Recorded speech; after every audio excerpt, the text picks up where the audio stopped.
Surrender us, Lord, to brand new understanding. Pop the tag on this mercy that you got for us today. Pop the tag on this grace that you got for us today. Pop the tag on this love that you got for us today. This unfailing, unending love that you have for us. We praise you and we thank you. It's in Jesus' mighty name we pray. Amen. Amen. Amen. Come on, let's give God a praise in this morning. Let's give him a praise in this morning. He's better than that. He's better than that. Some of y'all gonna cheer harder at 1 o'clock for somebody to run a touchdown. You're gonna flip your table on today for somebody that's gonna run a touchdown. You're gonna knock the potato salad over today for somebody that's gonna run a touchdown. You're gonna knock your daggone plate over and say, don't worry about it, for somebody that throw a good pass. And we talk about Jesus who died, was buried, and was resurrected from the life, and you ain't trying to get up and knock your plate over, and you crazy, and you crazy. You think I'm tripping on some potato salad? No, he's better than that. He's better than that. He's better than that. Yeah, he's better than that. If y'all can, because we still working out. No, we just thank God. We stand in God's grace, right? We thank God. He moved us in here like 3 weeks ago. I think that's our third service or fourth service or one. But let me tell you something else that's even more exciting than the 3 to 4 weeks, right? The 3 or 4 weeks. We just celebrated 7 years of ministry. Nah, you can't tell me my God ain't faithful. We are celebrating 7 years. Last week, we just celebrated 7 years of ministry. Glory. 7 years. Glory. 7 years. 7 means completion. That means that God has completed that assignment. 8 means brand new. That means that he's doing a brand new thing. Right now, he's doing a brand new thing in our lives. And so we thank God. Y'all don't understand what it means that, you have a child and you're really uncertain about how the child's health will be when they 1, when they 2 years old. But then you start to see some developments in their lives and you start to give God a little praise for it and give him a little glory. Well, God is saying, son, I've been watching you. And I seen when you was crawling. And I seen you, son, and I never gave up on you when you was crawling. And I was waiting for you to get up on your feet.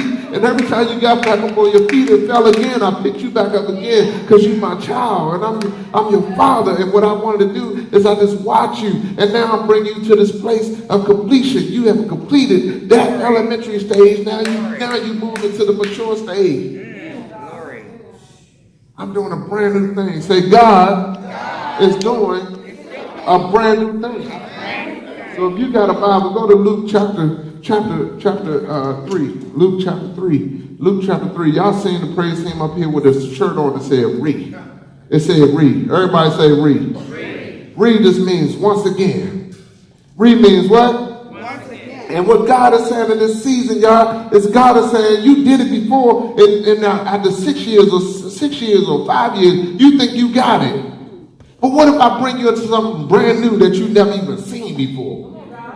So I never seen year 7, so I'm excited about year 7, and you should get excited about year 7 because God is saying it is it is once again. I'm going to do something for you once again. What that means is somebody should get excited because what that means is there's an opportunity that God is going to present to you once again. You might have been through some things before, but God is about to present something to you once again. Do I got any people in here that say, I did that before? Right? There's some people that always say, I did that before. I ain't got to do it again. I already did that before. But God is saying, you did it before, but you did it before in your might. You did it before in your power. You did it before in your strength. But this time, I want you to do it by my spirit. This time, I'm taking you out fishing deep in the water. This time, the catch is too big for you to even catch by yourself.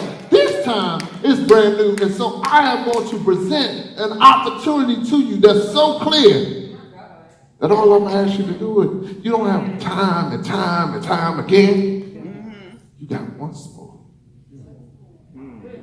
You got once more. So here's what I want you to understand about this once more. Say everybody say once more. Once more. This is what you need to understand about this once more opportunity that God has given you. And somebody should thank God in advance. Because that once more opportunity, this opportunity may not look favorable. This once again opportunity may not look favorable to you. It may not look favorable to your circumstance. But here's what you need to understand about this once more. You are favored in it. It may not look favorable to you, but you're favorable for it. It's like Sept in the presence of your enemies. But you got anointing on your head. Huh? It may not look favorable for you, but you are favored in it. Tell the person next to you, say, God has already favored you for what you about to face and the opportunity that he's already given you. So I said you are favored for it. Here's the second thing you need to know. You are going to be favored in it. You're going to be favored in it. You're going to be favored in it. It don't matter what somebody else, who else is in the room. There's a favor in it for you. I don't care who else in the room. I don't care if 25 applicants is in the room. There's a favor that's on you, and there's a favor that you favor for, and you're favored in it. And so you're going to sit there and you're going to say, but I ain't got a degree, but I ain't got this, and I ain't got, and God is saying, but this is my once more, because I want you to come in not by your might. So you always thought you had to have a certain education. You thought you had to have a certain finance. God just said, I'll open up the door for you. And when I open it, I want you to know that it's me once again. But this time, give me the glory. This time, don't take the glory for yourself. This time, don't say, yeah, because I worked here 20 years. No, this time, give me the glory. So tap the person next to you and say, God has something that you're favored for. And you're favored in it. But here's what you got to do. See, you ain't even listening. You looking at your phone. That's what you saying to the person next to you. Say, you ain't even listening. You looking at your phone. Here's what you got to do this time. This you'll read that God is bringing you to. Today you'll read is resistance. It's what? Let me tell you something about resistance. You got to kill your relationship with resistance. Because your relationship with resistance is going to block that opportunity. And what I want you to understand about resistance is just as natural as breathing. You're so unconscious about your next breath, just like you're so unconscious about your resistance. So now you got to say, God, magnify this resistance in me so that I can surrender it over to your will. Not my will. You got to understand that that's done so unconscious. It's done without even trying. It's done without even trying. But let me tell you something. Tell somebody next to you, say, God is trying to bring you into your next. But your resistance is holding you back. And you're focused so much on the resistance that you can't even go into next. Listen, God offered this opportunity for us to come into this school. As soon as he offered me the opportunity to come to the school, I'm walking by faith. Titled faith. But it's really resistance. Because I walk based on what I see. And what I can control. And many of us, I do this with you, do this real quick. This is what I want you to understand. When God is driving you somewhere, when he's moving you into a certain place, you have to stop going by what you see. Because faith is what is in the unseen. And even though you put your hand right here, you are fighting like crazy just to see it. And God is saying, what you're trying to see is something that you can control. But what I need you to do is move in me. Because if you move in what you see, then you're going to move in your resistance. And I'm trying to pull you out of your resistance and pull you. Faith, say faith is the key to my next. But it ain't just faith in anything. It is faith in Jesus Christ. Oh my God. So the reason why we say read. And then when we started it, God said, it's a relaunch. It's a what? Let me tell you about a launch. If you ever seen a space shuttle take off, then you got to understand when the space shuttle take off, it's the first thing they say, get ready for clearance. And what that means is anybody that's too close to the shuttle better back up. That means that anybody that ain't meant for you in your life, that ain't meant for you in this season, they're going to have to back up from you. Because God is going to launch you. And God is not going to just move you. Many of us just want to move into the next step of God. But God already knows if he moves us to the next step, we got enough relationship with resistance that we'll take the step back. And God is saying, I'm going to launch you so that when I can take you to somewhere that you can't even recognize. So even when you step back, you won't be anywhere near anything familiar. See, you saving the phone numbers in your phone just in case you decide you don't want to be saved tomorrow. In case you don't want to be single tomorrow. You saving them little numbers. You got a little friend request going on. No. What about when the friends say, hold on, I don't even want to touch you. I can't even touch you. You didn't invite them over your house. Let me tell y'all about this experience I had. I had an experience, y'all. When I first got saved, right? Not even saved. I was saved. I don't even know how we call it. Right? I don't even know how we label it. But I started going to church. And when I started going to church, I was so eager to become church. But God drew me to the church by his relationship with me. And I started to conform that relationship into the church. And God is saying, I didn't call you to be church. I learned all the church language. Right? But what I did was I went to this girl house. And when I was on the phone, I went to church. I'm talking about praise the Lord like y'all doing today. Celebrating God, all that. And I called this girl. Because there wasn't no DM then. Right? Wasn't even no Facebook. I know you can't imagine the world without that. But I called her. And she was like, oh, come on over. We talking some stuff. Oh, yeah, I'm on my way. And I'm driving down the street. I'm thinking that I got a relationship with the church. So anything I do in church, God sees, but everything I do outside, God don't see. But I didn't understand that God started making, at this time, God started making posts up on the daggone beltway that say, I love you, son. Don't do it. Please stay back. I mean, start making posts. I'm like, they ain't never been up there before. What the heck they doing up there now? And the thing about it is God took the blinders off my eyes so now I can see what he was doing and not what I was doing. Yeah. And so I'm on the way to the girl house. And while I'm on the way to the girl house, I'm driving and I'm saying, God, but you're just too good to me. Why am I even going over here? What is going on? And I'm looking around because I'm trying to see if anybody in the car go to the church so they won't see me about to go over her house. Because I done turned on the gospel when I got on the go-go. Because you know whenever you go do bad, you got to put on something that feed that mind. So I got on the go-go. I'm like, yeah, it don't even matter, right? So I'm going all the way through. I got something in my heart that is saying, nah, you shouldn't be doing it. But I got enough resistance in me to override whatever the Spirit was telling me at the time. So I'm driving, resisting what God is saying. God then told me to turn around.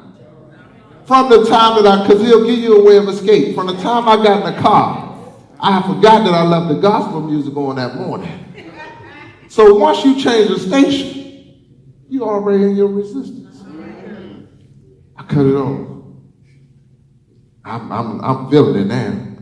I get all the way, I'm talking about down the Beltway, through some back streets. This before Waze and all that. Through some back streets. This is me finding my way. And I get to the street. As soon as I get to the street, the last street that I get to is a stop sign. And this lady just stops way before the stop sign. And this one of the ones where you just hit. And I said, lady, what you doing?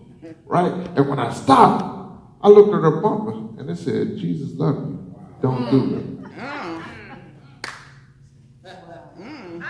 You mean, God, you ain't just up there. You mean you was in the pathway to stop this car right in front of me so that I could see this sign so I could make a U-turn. And when I made the U-turn, I had no idea. See, one of the reasons why we don't give into resistance, or one of the reasons why we don't walk in by faith, is because we don't know we got tomorrow so in control. And so what I didn't know was 3 years later, God would send me my wife of 18 years in a row. But I could have forfeited it that night by going and making that left turn. But he knew his plan that he got for me. Everybody take their hands and do this. God is saying you got too much of your life in your hands. You too in control of your next thing that's going to happen in your life. And even if I tell you no, you still going to move in what you want to move in. And what I'm trying to do is I'm trying to save your life. When we think about Jesus is a rescuer. He's a rescuer. He will free you from bondage. But the bondage of guilt that is on the decisions that you make is stronger than the choices that you live in. And he's saying you got too much of your life in control. Too much. You know what 2018, 2020 gonna look like. You know what June, you know what the winter gonna look like for you. Some of y'all play on the Redskins. Some of y'all play on Dallas. All y'all just, we won today. You got too much of your life in your hand. And God's saying, no, what I need you to do is let your life go. Surrender it over to me, because I have come to give you life and life. It is a better quality of life than you can ever hold on to. Do you hear me? Yesterday was real good for me, Ralph. And God said, and don't hold on to that. Let that go. Because I got a brand new mercy for you today. I got a brand new mercy for you today. It's a new mercy that you got to grab today. But guess what? At the end of the night, I got to let that go. So I can be available for God to give me something. All right? Y'all got it? Y'all in Luke chapter 3? Look what it say. It say Luke chapter 3, verse 21. It says this, one day, you get to verse 21. Everybody say one day. These opportunities don't come every day. This is this one day. And one day, when the crowds were being baptized, Jesus himself was baptized. Understand this, when Jesus came to the baptism, this is Luke talking. We in Luke chapter 3. Let me tell you about Luke just real quick. Luke was just like me and you. Luke wasn't a disciple. Luke didn't believe. Luke actually didn't believe so much that he was trying to see what this movement was about. Why was everybody going crazy about Jesus? What was going on with this Jesus? And what I want you to understand, let me get this real quick. What I want you to understand, why he's saying, what's going on with this Jesus? What's this new movement? What's this new movement that people are changing? I mean, people are getting healed. Lives are being set free. What is this movement about Jesus? This Bible has no interest if you don't know about Jesus. And if you can, for the next 30 days, I want you to go in and I want you to study everything. I just want you to study the resurrection of Jesus. Study the resurrection of Jesus. When you study the resurrection of Jesus, nobody was interested in this Bible. There was no Bible. But the resurrection made Jesus so interesting that people started to put pen to paper and started to document his life. And so Luke is talking to a man who was a God lover, and he basically is cited. So when you read this, it's not like, oh, one day. No, he was excited. He telling this God lover, guess what? I done went and investigated all the eyewitnesses to the resurrection. I know that this is true not because I read it in the Bible. I read it because the eyewitnesses told me. And if your story didn't match up with her story, then it was irrelevant because the eyewitnesses told the same story. And so he get into it, and he said, now he telling this God love. He said, one day Jesus there was a crowds were being baptized, and Jesus himself got baptized. Even to the resistance of John, who was baptizing, who said, no, I can't baptize. You must baptize. Look at this. Watch this. So he says this. He says, so Jesus himself was baptized as he was praying. Baptism means to be submerged in water and come back out. So when you go in water, you got to come up and get your breath together. Right. But now Jesus is coming up and he's praying. And then when he opened up his eyes, he looks up and he sees it says he see the Holy Spirit in bodily form descending on him like a dove. Listen to what I just said. He said, I saw an angel in bodily form. He don't say what size. He don't say be obese, be small, short. He said he was in bodily form. But when he ascended on me so gentle, like a dove. Can I tell you this? So then he said, and the Holy Spirit like a dove descended on him. And a voice from heaven. A voice from heaven. And it said, this is my son in whom I'm well pleased. And this is where you put your Bible down. This is where you put your Bible down. Everybody say this. Say surrender is a choice. Surrender is not a force. So as we say, declare this surrender fast, ain't nobody forcing you into no fast. It's a choice. And what God is showing us in this is right after Luke talked about this baptism that happened with Jesus, he go into this genealogy, the part that you go to sleep on, the commercial that you just stopped reading. But what he's trying to show you is there was a lot of people, there was a lot of lineage that God had to go through to get to Jesus. What he also trying to show you is there's a lot of things that he had to go through to get to you. So all that stuff that Jesus had to go through was for you. And so now there's things that God had to go through to get to you. Despite what your grandmother did, despite what your mother did, despite what your father did, despite what your father's father did, despite what they did 400 years ago, God, 50 generations ago, God is saying, I went through all that and I'm still want you. And it's a choice. It's not a what? It's a choice and not a force. And so so as you go over to Luke chapter 4, you still got it, go over to Luke chapter 4. Here's where I'm gonna get into. Luke chapter 4. The Jesus, look at this. Right after he said, this is my son, whom I'm well pleased, and explain all he went through to get him, he sends Jesus into the wilderness. He sends Jesus to the wilderness by the Holy Spirit. And then it says in chapter 4, verse 1, it says that Jesus, full of the Holy Spirit, returned from the river, the Jordan River. He was led by the Spirit into the wilderness. He was led by what? Spirit. Into the what? Wilderness. That means that what he went into wasn't favorable looking, but he was favored in it, and he was favored for it. So he went into the wilderness, and where he was tempted by the devil. By who? The devil. Oh, you telling me Jesus was tempted by the devil? How powerful is that? Why do you think you can resist the devil? Because he overcame. Here's what he said. He said, Jesus, where he was tempted by the devil for 40 days, ate nothing. All that time, he became very hungry. Notice that it didn't say that, it said that he was led into the wilderness, but it didn't say he stayed in the wilderness. Please hear this. He was what? Led into the wilderness, but he didn't stay there. Everybody look at your neighbor and say, there is another side. There is another side. And God starts from the other side. And he comes to the other side to get you. So although you think you just walking into the wilderness, God has already been through the wilderness. He starts from the other side of the wilderness. And you ever been into a maze and you can't find your way, but then there's somebody on the other side that say, just listen for my voice, son. Just listen for my voice. And so though you may not know the way out, he already know the way out. You say, I'm doing it. I'm trying to find. He said, come, make a right. Make a left. Because he started from the other side. And by surrendering to faith, it gives you a glimpse into the other side. And some of us can't really overcome the things that's coming in front of us because we have not walked by faith to get a glimpse into the other side. I knew what this marriage was going to look like because I got a glimpse of it before it even happened. But I knew if I chose the wrong person, it would have never happened.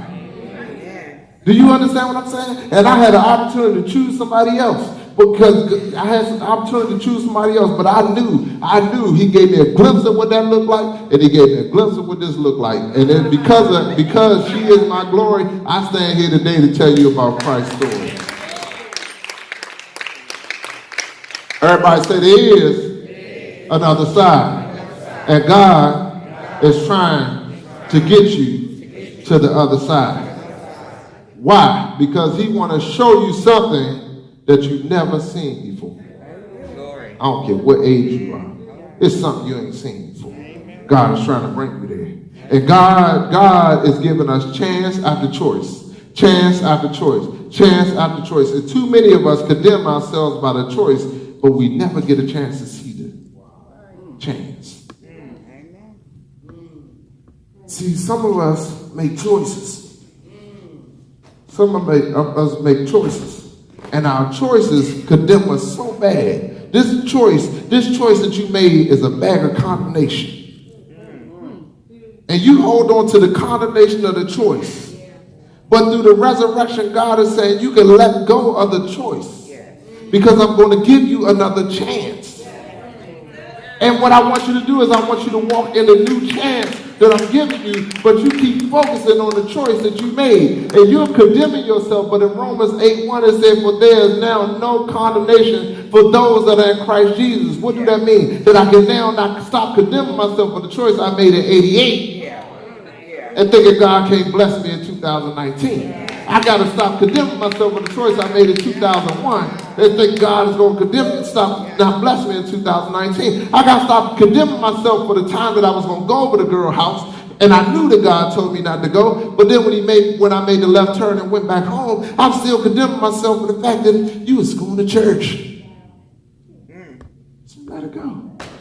Because I'm going to give you another chance. And I'm doing it again. And I'm once again. And it's a chance. Everybody say chance. This chance is a fresh start. This chance is a fresh start. This chance is your defining moment. It's your what? It's your defining moment. The reason why I'm telling you this is because what is repeated is reinforced in our minds. And as long as you keep repeating your choice, then it's going to get reinforced in your mind. It'll get reinforced in your mind. And what we remember influences what we do. The reason why many of us ain't going to make it through this 40-day surrender fast, and the reason why many of us don't even want to pick up our Bible or pick up our word, or even when I say go study the resurrection, the reason why there's a resistance that's going to say, you ain't got to do all that. But for your freedom, you should. And ain't nobody forcing you. It's a choice. And this time, it's your chance. But this may be your defining moment.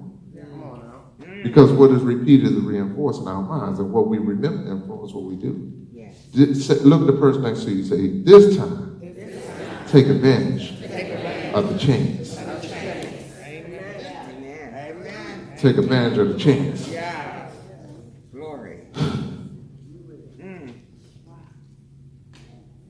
We so condemn our choice. So when I do the church thing, that enemy come and say, look at you.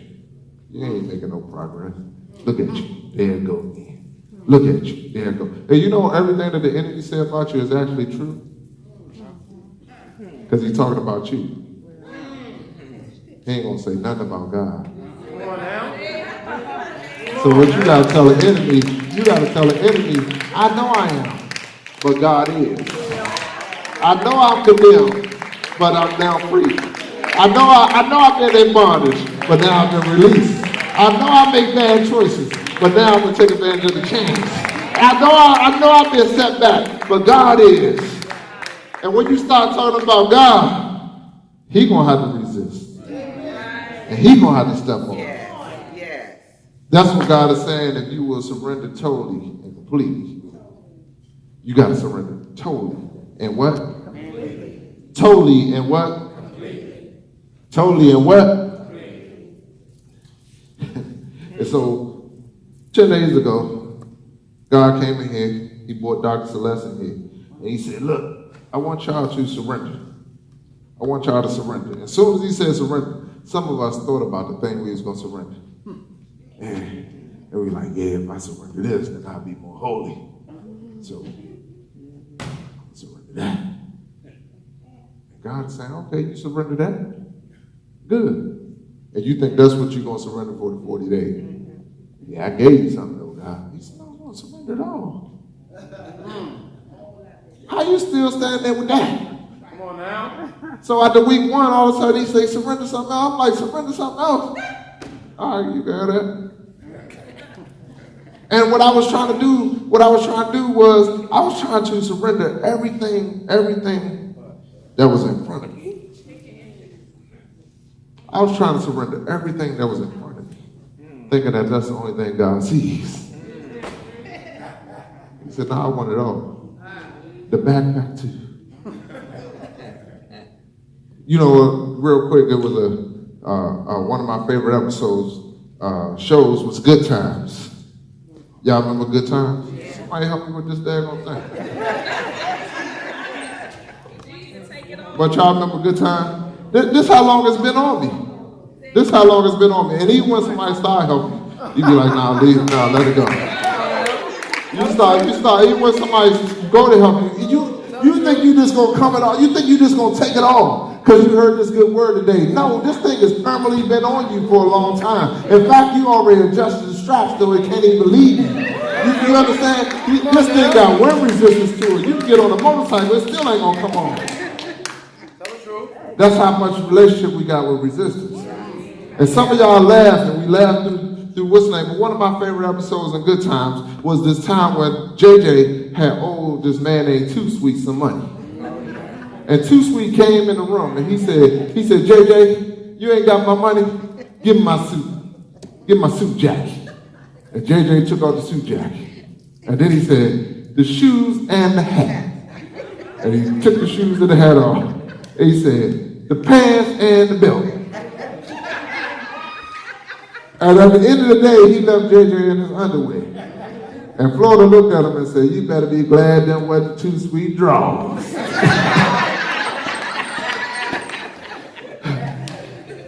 But that's what happened. We think we want to surrender everything that we think that God is saying, oh, we'll surrender that. But you ain't going to get it all. And God is saying, no, I want it all. I want it all. And not by force, but by choice. Let's go right here. Isaiah 43. Isaiah 43.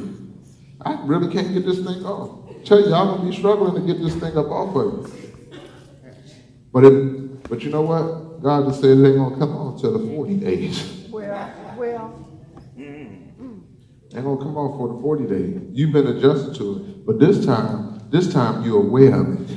Yeah. This time you're going to be aware. This is your resistance, but you're going to be aware. And see, sometimes even when you're trying to get rid of resistance, you're not holding on to it anymore. It's now holding on to you. Because it's part of your identity. But look at this, Isaiah 43, 18, 19. Let's look at this. This is going to be so good. Look, Isaiah 43, 18. Everybody got it? Isaiah 43. Let's read it together. What does it say? Nah, y'all ain't here. Come on, everybody ain't there. Everybody say amen when they got it. Amen. Some of y'all ain't even got the Bible app on your phone. Download the Bible app on your phone. Google it. Wi-Fi is bad in here. But look, Isaiah 43, 18 and 19. It said, but forget. But do what? But forget all that. It said, but do what? Forget all that. This is what you got to realize. This word forget don't mean to actually forget.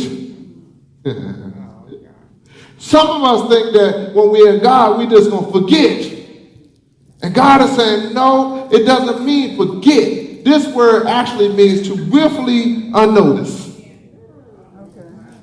What it's saying is you're giving people too much of your life, but what I need you to understand is you have to become willfully unnoticed. But you can't do that until God begins to move in your life and do some brand new things in your life that you become willfully unnoticed. See, every time like some of y'all gonna go to the Dallas Cowboy game today, and your uncle that might have did something to you when you was little. As soon as he come in, you ain't even gonna be able to eat your food. Because he already occupied all your daggone mind and time. And you saying you ain't gonna apologize, and you ain't gonna do this, and you just because you ain't forget.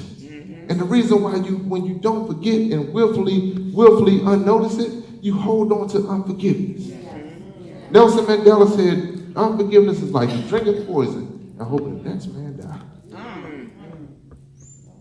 So while you're sitting there looking at your soul, drinking your soda, drinking your water, drinking your juice, you looking at him hoping he died.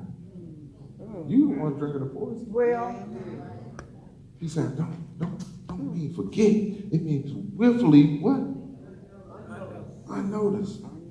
There's some things that I gave so much attention to in 1988. There's some things I gave so much attention to in 2000. There's some girlfriends that I said that I wouldn't make it without. It's some jobs that I said, I can't believe they fired me. And it's some people that kicked me out. And I'm like, I can't believe they kicked me out. And every time I go through something, I keep looking at what they did and what they did. And the question I was asked one time is, who is they? Because they ain't nothing compared to what God want to do with your life. And what God is saying, you keep noticing it. You keep noticing every time that name come up, it bothers you. Every time you come into their presence, it bothers you. Every time somebody give them more praise, it bothers you. And what you got to understand is you gotta know that it happened. You got to know that it happened, but forget it all. Willfully unnoticed it. Because he said in the next verse, he said what? Willfully unnoticed it because it is nothing compared to what I'm going to do. I ain't saying forget it. I'm saying you think that if you willfully unnotice it, it ain't nothing compared to what I do. There's still people in 2000 mad as a mug because they thought they had control over what God had for me today. There's people last week who's mad as a mug right now because they thought they was going to stop what God was doing. It's some people that went in the boss's office, went in the judge's office, went in the courtroom already and said, this is what you do with them. And it ain't nothing compared to what God is going to do. He said, why? But why? So why did you forget? Because there's nothing compared to what God is going to do. Why did you forget? Because there's nothing compared to what God is going to do. Why did you forget? Why do you willfully unnotice? Why do you willfully unnotice? Why do you willfully unnotice? Why do you willfully unnotice? Why do you willfully unnotice? It's nothing compared to what God is going to do. And then he goes into verse 19 and says, well, I'm about to do something new. It's nothing compared to what I'm about to do. Because what I'm about to do is something new. And then he says, see, I have already begun it. I've already begun it. Do you not see it? I already begun the work. Do you not see it? I've already begun to move. Do you not see it? You don't see it because you don't willfully unnotice it. And you keep focusing on the thing that's been holding you back. You can make this thing so comfortable to you. This is called a comfort zone. And God is saying, I'm going to launch you past it because if I don't, you're going to step right back into your comfort zone.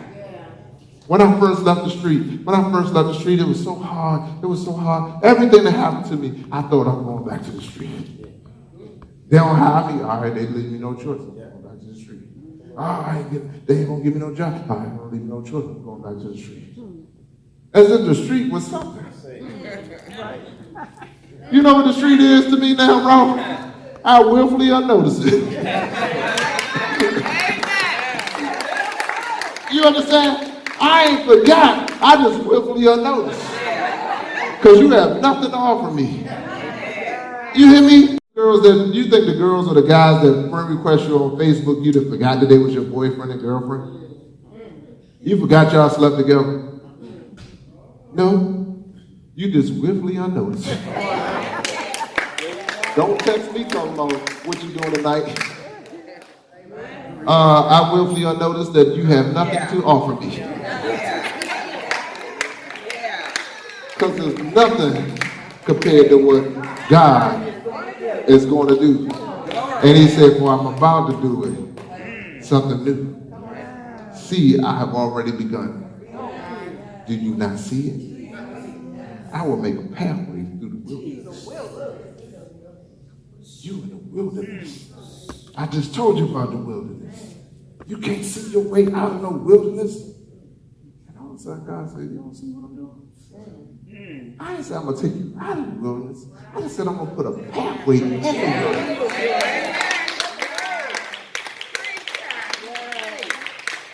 See, when I was in the street, you know, my auntie here, she knows how deep that was. But I'm going to tell you what happened. They told me the whole time I was in the street, they said, you keep it up, you're going to die or do what? Go to jail. And I had already accepted both of them. Death ain't bad, and because ain't nothing got to live for, and jail ain't bad. So I accepted both of them. And in the middle of that, I surrendered my life to God. And God made this pathway that never been there before. And this pathway said, it ain't jail, it ain't death. Yeah. Just walk away.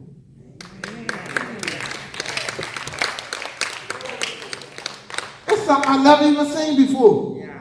I had already accepted death and jail.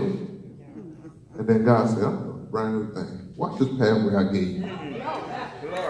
And I could see that thing just as clear as day while I was on the strip. You telling me that's what happened?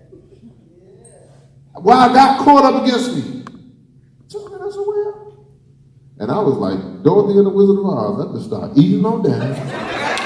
Ease on down the road. Ease on. Da-da.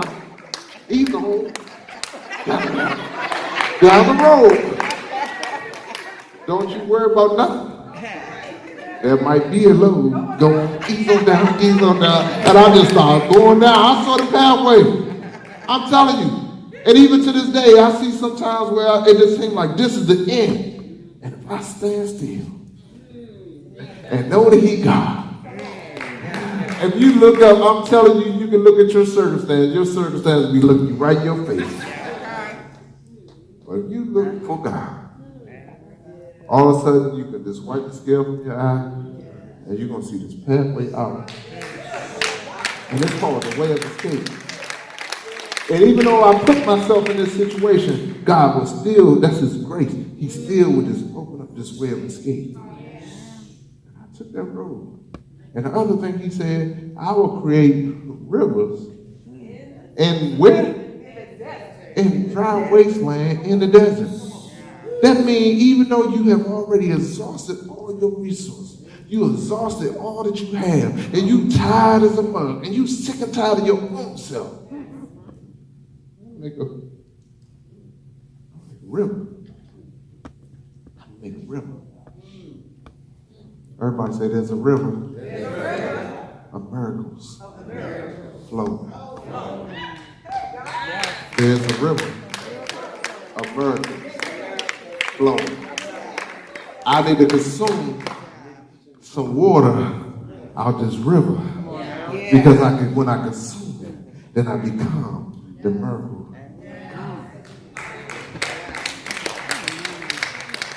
There's a river of miracles flowing. Everybody say that. Say forget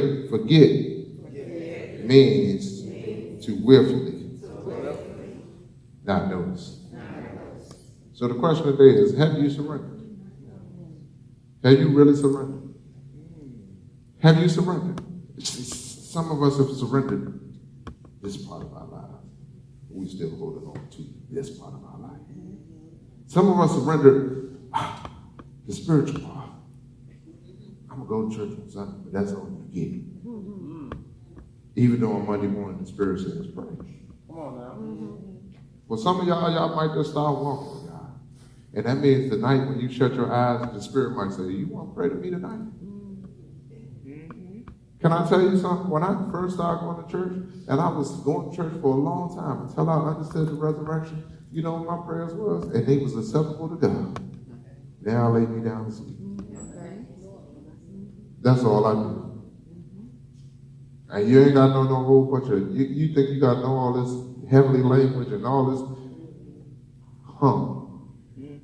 Tonight when you go to bed, hum. The Holy Spirit will make you translate that. Come on now. Still translate that. Hum. Well, all God wants you to do is surrender. It's surrender starts with the first choice. Surrendering is taking advantage of the next chance. Surrendering is starting with a choice and taking advantage of the next chance. Is anybody grateful to God for another chance?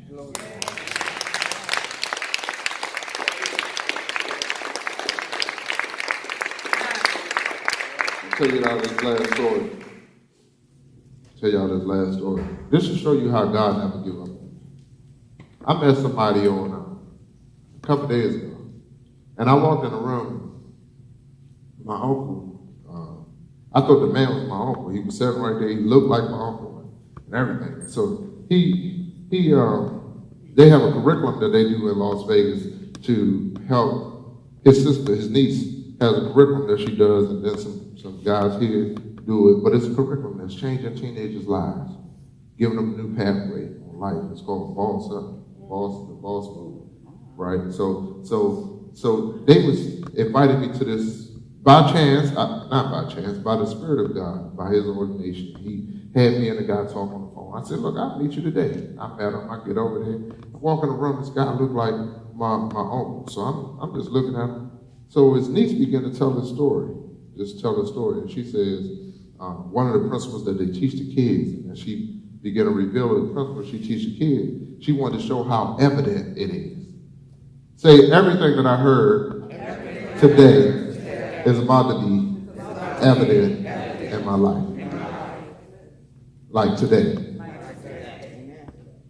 So this guy, he's sitting there, his niece is telling the story, and she's saying that her mother, something was going on with her mother, and her mother thought that she was going to leave the earth. But she said, I can't leave the earth because I have a brother that I haven't seen since I was 7 years old. He was 2, and he got adopted. This is now, she's in her well 70s or whatever it is. So this guy, so as she telling the story, she's saying, so for 65 years, we don't know where he is. 63 years, we don't know where he is. We decided to do a search for him. They do a search for the guy. The guy's been adopted when he was 2. But then all of a sudden, he gets, through his circumstance, God allowed these two pathways to cross. They tell him your biological family looking for you. He's like, I don't know no biological family. It don't even matter. 63 years? What do a biological family mean to me? And he said, but this time, God had presented him with a new choice. So he got on the phone, he began to talk, and he began to find out that they were actually family. DNA family. Not by no blood test, but they was too much alike. Never met each other. All of a sudden, she says, and that guy that I was searching for 63 years is sitting right here. Y'all ain't hear what I just said. That's saying that God never gave up on him. That means that God would never give up on you. After they finished telling the story, I look over at him and I say, and guess what else? That's my father. It's not my real father, but he looks so much like my uncle. He felt like my father. So everybody say, how to my daddy. That's my new daddy right there. That's the man that God didn't give up on. 63, 65 years, God didn't give up on. God gave him a brand new chance today. He come in, he called me. And my phone, he daddy. I'm his son. He called me. I'm telling you, the man, it's just like that. Come on now. We just connect. 5 minutes later, he at my house. 10 minutes later, he at my house. Or 15, let me tell you.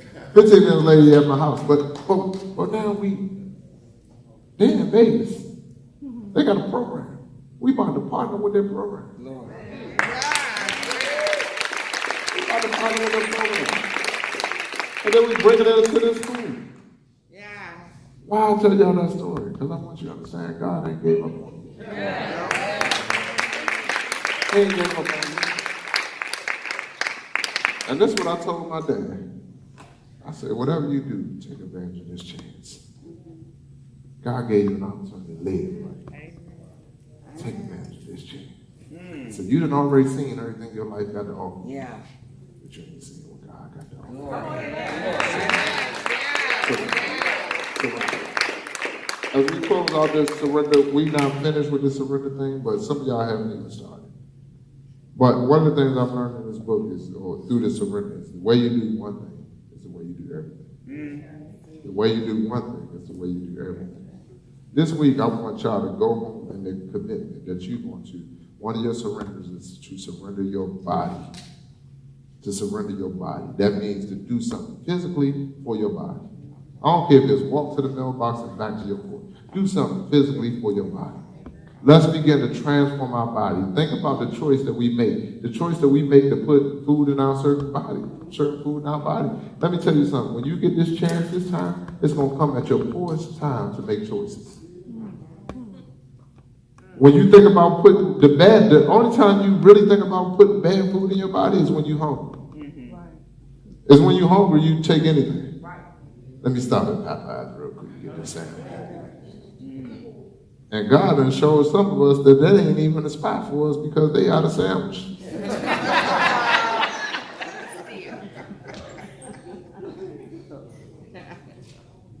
Push somebody next to you like hard. Don't hit them back. Push them hard. That's how God is trying to move you out of your situation. Push them hard. So you ready for this chance?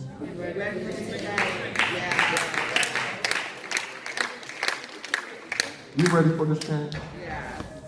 Then take advantage of it. Take advantage of it. Everybody do this real quick. Show you this. See this curtain right here? This is your opportunity. It's been closed to you for a long time. And you don't know how to get through it. And when you read the resurrection, what you're going to realize is this is what's designed for you. But when Jesus died on the cross, it said that he split the veil, which means that he locked the forces of disconnect. He knocked them out of the way, and he opened up a brand new opportunity for you. Everybody should be standing to their feet, rejoicing in God, that God is going to give me a brand new opportunity. Yeah, I didn't have babies and all that stuff, but you give me a brand new opportunity. Yeah, I didn't make mistakes, but you give me a brand new opportunity. Yeah, I have sinned. Yes, I have. The one thing God said to me today, anybody here in debt? Anybody here in debt? Know about that? Good. All right, so let me tell you about this debt. Anybody here in debt that go deeper in debt? Yeah. Meaning if you ain't paying the person back, you going deeper in debt. So if you owe somebody $1,000 and you spending 10, you just went deeper in debt. And what God is saying to us today is, I know that you know what debt feel like. Sin is deeper than debt. But what Jesus did was he came in and he paid your whole debt. So guess what? In Christ, I'm debt free. And it ain't got nothing to do with me. It got everything to do with him dying on that cross, being buried and being resurrected. I'm trying to figure out, God, why you so good to me? Even in my best efforts, I'm not that good for you to be this good to me. And he said, it ain't got nothing to do with you. It got something to do with the debt that I already paid for you. So every day you come to me, you come to me in debt. And every day you acknowledge my son, I released it. And once you acknowledge them one time, I already took the debt off of you. So every day, you just say, thank you, God. Through the blood, I'm debt free. Through the blood, I'm debt free. Give God a praise in this place this morning. As we stand here, Lord, some of us going to fight this week. We're going to fight harder than ever before. But it's not about fighting. It's about surrendering. It's about surrendering to a choice. Meaning, you're looking at you're looking at it with grace eyes this week. That you're looking at it with mercy eyes this week. And don't we want to get it off of us? It's been on us for so long.